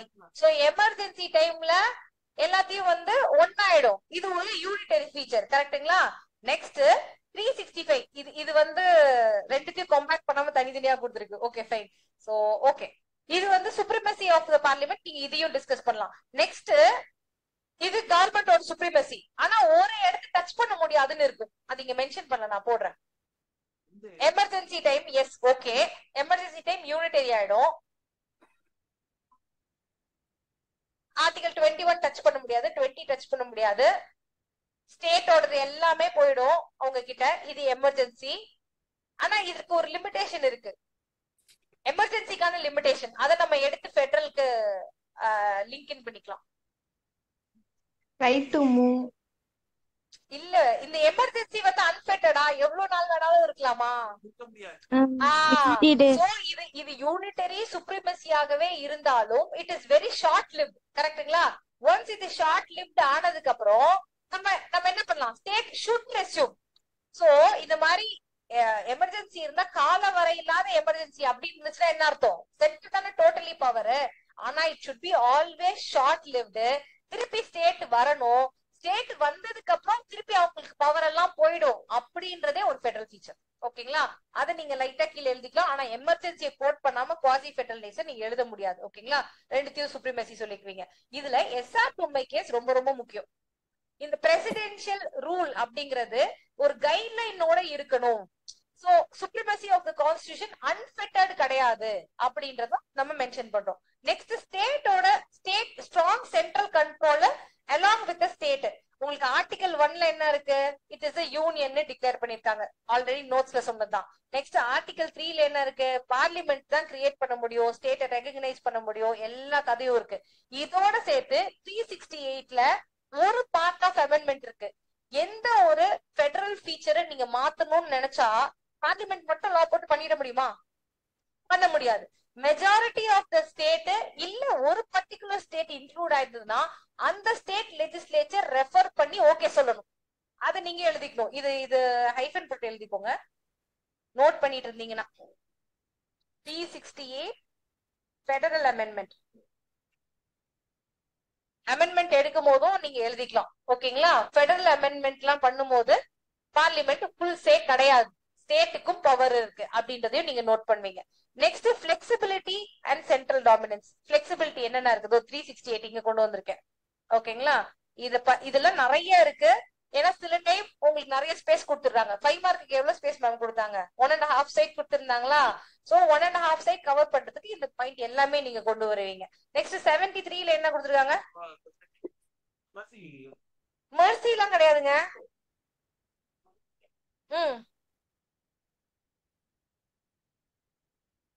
73 பாருங்க.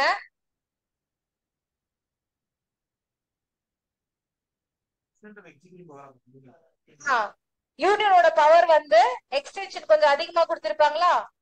சோ யூனியனோட பவரோட எக்ஸ்டென்ஷனை பத்தி எழுதுவீங்க.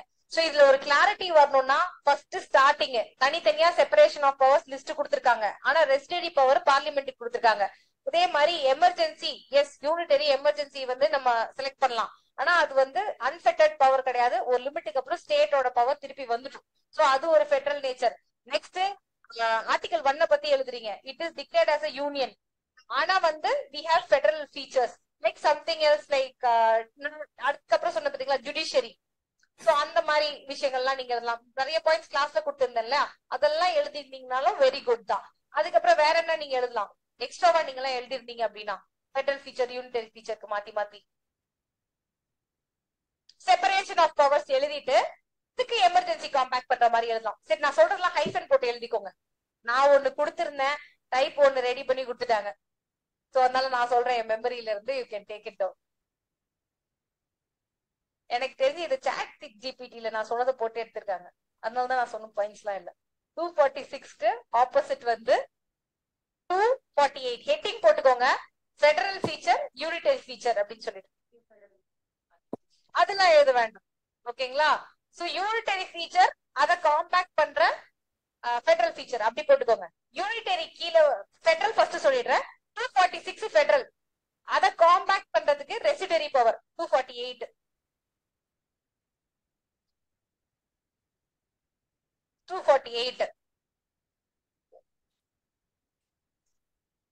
அடுத்து எமர்ஜென்சி. எமர்ஜென்சி டைம்ல எல்லாமே ஒன்னாயிடும். ஆனா இது வந்து அன்ஃபெட்டட் கிடையாது, short lived according to the time. Short lived. Once again, the state power will come back. Next, Article 1 unitary la. It is a union அப்படின்னு சொல்லிருப்பாங்க. Union of states அப்படின்னு சொல்லிருப்பாங்க. யூனியனா இருந்தாலும் we have what? யூனியனாக இருந்தாலும் we have different state. அந்த ஸ்கெட்யூல்லே article 1ல சொல்லிருப்பாங்க. உங்களுக்கு என்ன ஸ்கெட்யூல் எதுல இருக்கும்? State different states. ஸ்கெட்யூல் 9ங்களா? 7th schedule. 7th schedule அதுல லிஸ்ட் தான் இருக்கு. ஸ்டேட்டோட schedule. first schedule ma'am. ஓகேங்களா? எந்த ஸ்டேட்னு தெரிஞ்சாதான் அதுக்கு லா போடுவீங்க. சோ different ஸ்டேட்னு பிரிக்கிறதே உங்களுக்கு வந்து ஃபெடரல் ஃபீச்சர் தானே, கரெக்ட்டுங்களா? Okay. So battery is low. Yes, recharge. இது ரீசார்ஜ் பண்ண போகுது. சோ different ஸ்டேட் இருக்குது. ஓகேங்களா? அது சார்ஜர் அங்கேயே தான் இருக்கு. அந்த பொண்ணு கிட்ட. ஓகே, வேற அடுத்து என்ன யூனியன் ஃபீச்சர் நீங்க சொல்லலாம்? இல்ல வேற ஏதாவது ஜுடிஷியரியில சொல்லுங்க. இண்டிபெண்டன்ட் ஜுடிஷியரின்றது ஃபெடரல். ஓகேங்களா? இண்டிபெண்டன்ட் ஜுடிஷியரி, தன்னிச்சையா ஒரு ஜுடிஷியரி இருக்குப்பா. தன்னிச்சையா இருக்கிற ஜுடிஷியரி என்னன்னா என்ன ப்ராப்ளம்? ஃபெடரல் ஃபீச்சர்னா தனித்தனி ஸ்டேட் இருக்கு. அந்த தனித்தனி ஸ்டேட்டுக்கு இருக்க ப்ராப்ளத்தை சால்வ் பண்ணணும்னா இண்டிபெண்டா ஒரு ஜுடிஷியரி வேணும். யூனியனுக்கு சப்போர்ட் பண்ற ஒரு ஜுடிஷியரி இருந்தா ப்ராப்ளம் சால்வ் ஆகுமா? முடியாது. அதனால அது ஃபெடரல் ஃபீச்சர். ஓகேங்களா? அப்புறம் அப்ப யூனிட்டரி ஃபீச்சர் ஜுடிஷியரிக்கு இன்டகிரேட்டட் ஜுடிஷியரி.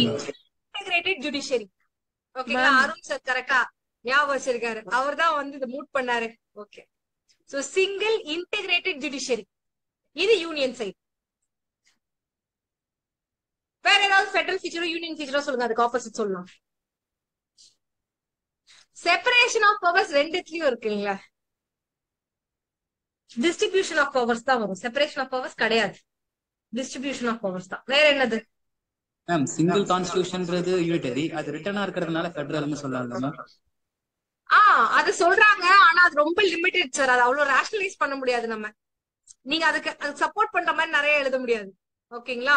ஓகே. இல்ல இப்படி சொல்லலாம் மேம், ரெஜிடா இருக்கு மேம். இப்ப சிங்கிள் கான்ஸ்டிடியூஷன்ன்றது யூனிட்டரி, பட் அது ரெஜிடா இருக்கு, ஈஸியா மாத்த முடியாதுன்றதும் ஃபெடரலா இருக்கலாம் மேம். ஃபெடரல் சிங்கிள் கான்ஸ்டிடியூஷனுக்கு வேணா நீங்க இதை சொல்லலாம் யூனிட்டரி அப்படின்னு சொல்லிட்டு. ஓகே, இதை எழுதிக்கோங்க. சிட்டிசன்ஷிப்போட நம்ம வேணா சேர்த்துக்கலாம். ஓகேங்களா? Single constitution, single citizenship, single domicile. ஏன்னா சிங்கிள் டொமிசில்ன்றது நியூ கான்செப்ட், ஓல்டு கான்செப்ட் தான் புதுசா கேஸ் கொண்டு வந்திருக்கனால இதெல்லாம் யூனிட்டரி. ஓகேங்களா?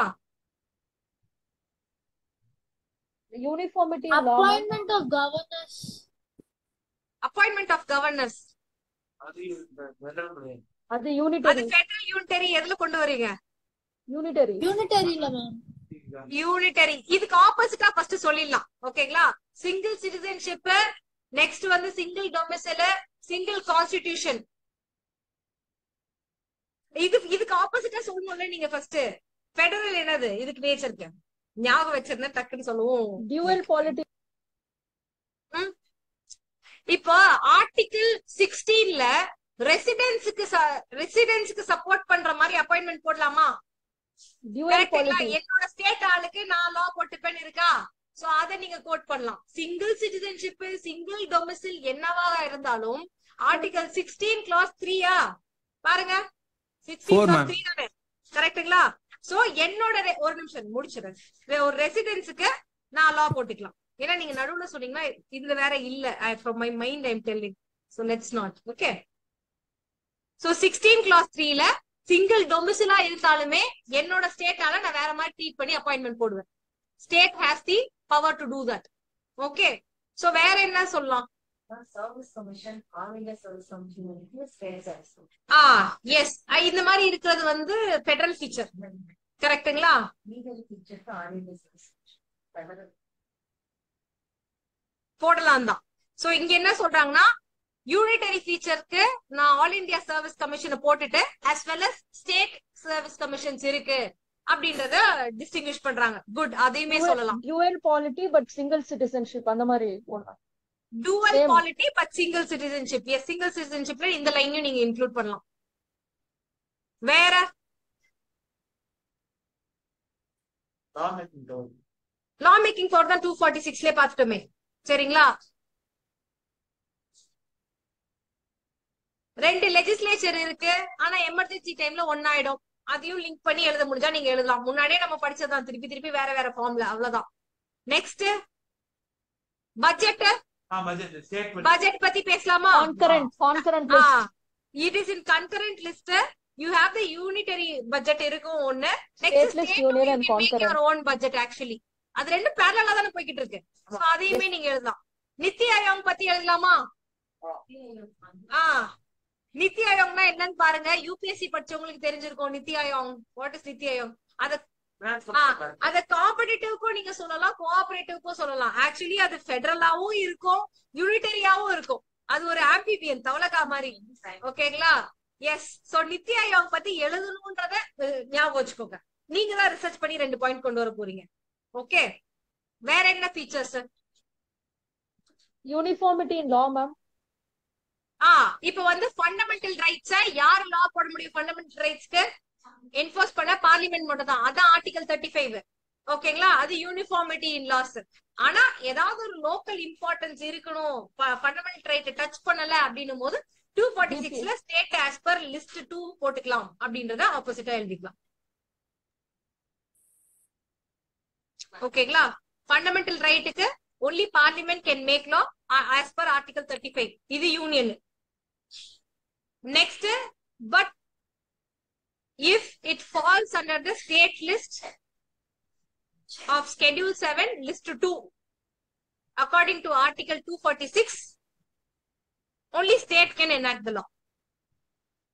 இப்ப இப்படின்னு ஏரியா மார்க் பண்ணி கொடுத்துட்டாங்க. ஆனா இந்த ஏரியா நிறைய இடத்துல ஓவர்லாப் ஆகும். கன்கரண்ட் லிஸ்ட் ஆல்ரெடி யூனியன் ஒரு லா போட்டிருந்தா ஸ்டேட் என்ன ஆகும்? இந்த கலரபிள் எக்ஸைஸ் ஆஃப் பவர் அந்த டாக்டரின் எல்லாம் நம்ம பார்க்க போறோம். எடுத்து வந்திருக்கேன்.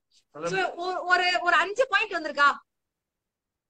5 பாயிண்ட் வந்திருக்கா? எஸ். இது 5 மார்க் தானே. ஒரு 5 பாயிண்ட் நீங்க நல்லா நச்சுன்னு எழுதிட்டு எனக்கு ஸ்பேஸ் இருக்கு அப்படின்னு நீங்க எழுதிட்டே போனீங்கன்னா மத்த இதுக்கு டைம் பத்தாது.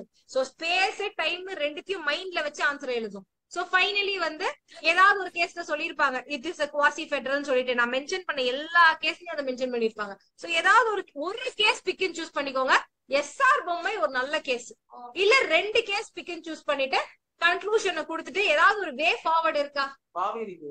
இந்த மாதிரி ஃபெடரலா இருக்கிறது ஒரு நல்ல விஷயம். எந்த யூஎஸ்ல வந்து ஒரு ஸ்டேட்டுக்கு தனி கான்ஸ்டிடியூஷன் இருக்கு, தனி பாஸ்போர்ட் இருக்கு. அதே மாதிரி ஐயோ sorry sir, no why go for fee structure and all sir, that is so என்ன சொல்ற மைனர். ஒரு கான்ஸ்டிடியூஷன் தனித்தனி கான்ஸ்டிடியூஷன் இருக்கு, தனித்தனி பாஸ்போர்ட் இருக்கு, அந்த மாதிரி நமக்கு கிடையாது. நெக்ஸ்ட் ஸ்டேட் விருப்பப்பட்டா கிளம்பி போயிட முடியாது, செசீட் பண்ண முடியாது அப்படின்றத சொல்லிட்டு it shows the unity of India. Jai ஹிந்த்னு எழுதி வச்சுட்டு வந்துருங்க. ஓகேங்களா? ஜெய் ஸ்ரீராம் எழுதுறாராம். ஆனா இங்க பிசிபி இல்ல சார், அதனால உங்களை பாஸ் பண்ண மாட்டாங்க. நீங்க யூபிஎஸ்சில ஜெய் ஸ்ரீராம் எழுதிட்டு வந்துருங்க. ஓகே, சோ இப்ப நெக்ஸ்ட்க்கு போலாமா? A law may be constitutional even though it relates to a single individual if an account of some special circumstances or reasons applicable to him and not applicable to others, that single individual may be treated as a class by itself அப்படின்னு கொடுத்துட்டாங்க. இதுக்கு என்ன meaning? First இதுக்கு என்ன meaning? இந்த ஸ்டேட்மெண்ட்க்கு என்ன meaning? அது புரிஞ்சாதானே exam எழுத முடியும். ஏன்னா சில பேர் சொன்னாங்க மேம் கொஸ்டினே புரியல மேம், எப்படி நான் எழுத முடியும் அப்படின்னு. இது previous year question. I think நம்ம மேல சொல்லுங்க. Even though a law relates to a single individual, that can be constitutional, ma'am, if it is made reasonable. Okay. வேற யாராவது தமிழ்ல எக்ஸ்பிளைன் பண்ணுங்க.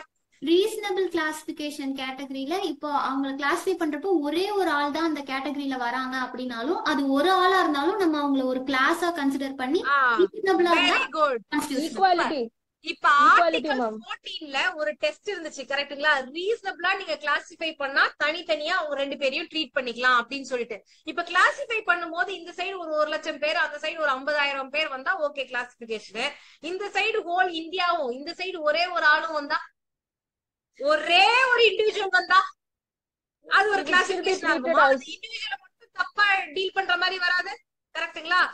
இது எப்படி வரும்னா ஒரு கேஸ்ல ஒரு கம்பெனி மட்டும் சிங்கிள் அவுட் ஆயிடும், அதுக்கு மட்டும் ஒரு ஸ்பெஷல் ஃபீச்சர் இருக்கும், அதனால அதை வேற மாதிரி டாக்ஸ் பண்ணுவாங்க. உடனே அந்த ஆளு என்ன சொல்லுவான், எனக்கு டிஸ்கிரிமினேட்டரியா பண்றீங்க அப்படின்னு சொல்லி கேஸ் போடுவாங்க. ஆர்டிகல் 19 இல்ல சார் 14ல தான். ஓகேங்களா? இதுல அப்படிங்களா? எடுத்துட்டு வாங்க. ஓகே, சோ இப்போ உங்களுக்கு நான் சொன்னது புரியுதுங்களா? இந்த மாதிரி இண்டிவிஜுவலா ட்ரீட் பண்ண முடியுமான்னு ஒரு கொஸ்டின். ஆனா இந்த ஸ்டேட்மெண்ட் என்ன சொல்றாங்கன்னா, இண்டிவிஜுவாலிட்டி நான் ரேண்டமா கண்ணை போட்டு இங்கி பிங்கி பாங்கி போட்டு ஒன்னு சூஸ் பண்ணல. உனக்குன்னு ஒரு ஸ்பெஷல் சர்க்கம்ஸ்டான்சஸ் இருக்கு, உனக்குன்னு ஒரு ரீசனபிள் ஒரு நிறைய ரீசன்ஸ் இருக்கு. இதனாலதான் உன்னை சிங்கிள் அவுட் பண்ணி உனக்கு தனி லாஸ் போடுறேன் அப்படின்னா S that can be done. only when there is a reasonable classification, reasonable nexus இருக்கு, intelligible differentia இருந்தாலே போதும். number is immaterial அப்படின்றதுக்காக தான் இந்த ஸ்டேட்மெண்ட். ஓகேங்களா? நம்ம பாப்போம். ஃபர்ஸ்ட் இது ஆர்டிகல் 14 ரிலேட் ஆகுதுன்னு ஃபர்ஸ்ட் எழுதினோம். It is an established principle under article 14. law வந்து constitutional எப்பனா even if it targets a single individual. next provided single individual சும்மா டார்கெட் பண்ண கூடாது. provided there are special circumstances justifying such a treatment. So அந்த circumstance இந்த மாதிரி நான் அவரை மட்டும் தனியா ட்ரீட்மெண்ட் பண்றதுக்கு என்ன ஆகணும், ஜஸ்டிஃபை பண்ணணும். நெக்ஸ்ட் இந்த ஐடியா எங்க ரூட் ஆயிருக்கு அப்படின்னா equal protection under the law. So article 14 reasonable classification இந்த டீடைல்ஸ் எல்லாம் சொல்லிட்டு இது ரெண்டு ஃப்ரேஸ் இருக்குல்ல ஆர்டிகல் 14ல, equality before law, equal protection of law. So இது ஈக்குவல் ப்ரொடெக்ஷன் ஆஃப் லாவோட லிங்க் ஆயிருக்குன்னு சொல்லணும். ஓகேங்களா? அத சொல்லிட்டு லா வந்து யூனிவர்சலி அப்ளிகபிளா இருக்கணும் எவ்ரி சிச்சுவேஷன் அர்த்தம் கிடையாது. அதுதானே ஈக்குவல் ப்ரொடெக்ஷன்னா என்னது? ஒரு ஆளுக்கு எந்த ஒரு பெனிஃபிட்டும் கிடைக்காது, ஒரு ஆளுக்கு நிறைய பெனிஃபிட் கிடைச்சிருக்கும். இவங்க 2 பேரையும் ஒரே ரேஸ்ல விட்டா எப்படி? அது ஈக்குவாலிட்டியே கிடையாது. சோ ஒருத்தர் கஷ்டப்படுற ஒருத்தவங்களுக்கு எக்ஸ்ட்ரா ப்ரொடெக்ஷன் கொடுக்கணும். அதுதான் வந்து யூனிவர்சல் அப்ளிகபிலிட்டி ஆஃப் லா இருக்கணும்னு அவசியம் இல்ல அப்படின்றதையும் கீழே எழுதுவீங்க. ஓகேங்களா? புரியுதா? How you relate article 14? Article 14 இந்த மாதிரி சிங்கிள் இண்டிவிஜுவல டார்கெட் பண்றது ரைட் தான், கான்ஸ்டிடியூஷனல் தான், ப்ரொவைடட் இவங்களுக்கு ஸ்பெஷல் சர்க்கம்ஸ்டன்சஸ் இருக்கு அப்படின்றத சொல்லிட்டு இந்த ட்ரீட்மெண்ட் நாங்க ஜஸ்டிஃபை பண்றோம். எங்க ஜஸ்டிஃபை பண்றோம்? ஆர்டிகல் 14ல ஈக்குவல் ப்ரொடெக்ஷன் ஆஃப் லா கீழ ஜஸ்டிஃபை பண்றோம். சோ லான்றது யூனிவர்சல் அப்ளிகேஷன் இருக்கணும்ன்ற அவசியம் இல்ல அப்படின்றத எழுதிங்க. அதுக்கப்புறம் என்ன கீழ இருக்க key concept class by itself. So அந்த வார்த்தை தானே வந்திருக்கு. ஒரு ஆளா இருந்தாலும் சரி அவங்கள ஒரு கிளாஸா நீங்க ட்ரீட் பண்ணுவீங்க. ஓகேங்களா? சோ அதை எழுதிட்டு ஈக்குவல் ப்ரொடெக்ஷனை கொஞ்சம் எக்ஸ்பிளைன் பண்ணிட்டு இந்த கேஸ்ல Chiranjit Lal Chowdhury vs union of India இதை யாராவது எழுதிருந்தீங்களா? மேம் நான் எழுதியிருந்தேன் ma'am. Very good Ashwathaman sir. Previous இயரை சால்வ் பண்ணுங்க. ஓகேங்களா? மேம் இதுலதான் இந்த வந்து என்ன சோலாப்பூர் ஸ்பின்னிங் சொல்லிருப்பாங்கன்னா மில் கேஸ் மேம், இது Sholapur spinning mill case, Sholapur spinning mill case. Yes, இதுல ஒரு கம்பெனியை மட்டும் சிங்கிள் அவுட் பண்ணி அவங்களுக்கு வேற ஒரு ட்ரீட்மெண்ட் கொடுப்பாங்க, ஒரு ஸ்பெஷல் லா போட்டு ட்ரீட் பண்ணுவாங்க. அந்த மாதிரி ட்ரீட் பண்ணாலுமே it is a class in itself அப்படின்னு சொல்லி கொடுத்திருந்திருப்பாங்க. அதை நீங்க மென்ஷன் பண்ணிட்டு அதுக்கப்புறம் ராமகிருஷ்ணா அட்மினிஸ்ட்ரேஷன் இது வந்து ஒரு அலைடு கேஸ் லா மாதிரி இதுல சேம் இதுதான் சொல்லியிருப்பாங்க. சம் ஸ்பெஷல் சர்க்கம்ஸ்டான்சஸ்க்காக நான் ஒரு ரீசனபிள் அப்ளிகேஷன் பண்றேன் அப்படின்னும் போது கரெக்ட் தான். இந்த ராமகிருஷ்ணா தால்மியா கேஸ் எழுதிக்கோங்க. ஆர்டிகல் 14க்கு ஒரு லிஸ்ட் அப்ளிகேஷன் கொடுத்திருப்பாங்க. ரீசனபிள் கிளாசிபிகேஷன் எப்பெல்லாம் ரீசனபிளா இருக்க முடியும் அப்படின்னு ஒரு 6 பாயிண்ட் கொடுத்திருப்பாங்க. சோ அதனால இதை நீங்க எதுல வேணாலும் கோட் பண்ணலாம். அதுல ஃபர்ஸ்ட் பாயிண்ட் என்ன சொல்லிருப்பாங்கன்னா சிங்கிள் இண்டிவிஜுவல கூட ட்ரீட் பண்ணலாம்னு சொல்லியிருப்பாங்க. அந்த பாயிண்ட் தான் எடுத்து வந்திருக்கு. சோ ஒரு 5 மார்க்னும் போது 2 கேஸ்லாம் எழுதுறது minimum. Okay, so this is how the answer should be. இன்னைக்கு ஏதாவது கத்துக்கிட்டீங்களா? ஆன்சர் எப்படி இருக்கணும்னு ஒரு ஐடியா வந்துச்சா? ஜென்ரலா நமக்கு எல்லாம் தெரியற மாதிரி இருக்கும். கொஸ்டின் ஈஸின்னு நிறைய பேர் கொஸ்டின் பேப்பரை சொல்றீங்க. ஈஸின்னு நினைக்கிறது ஐ எம் ஹாப்பி. நான் எப்பயுமே பாசிட்டிவா தான் நினைப்பேன். கொஸ்டின் புரிஞ்சுட்டா ஈஸி கிடையாது. மத்தவன் எழுதுறதை விட சூப்பரா எழுத தெரிஞ்சாதான் ஈஸி. ஓகேங்களா? Have that in mind. It is a competitive examination. இப்பதான் காம்படிட்டிவ் ஆயிருக்கு. So get ready for that.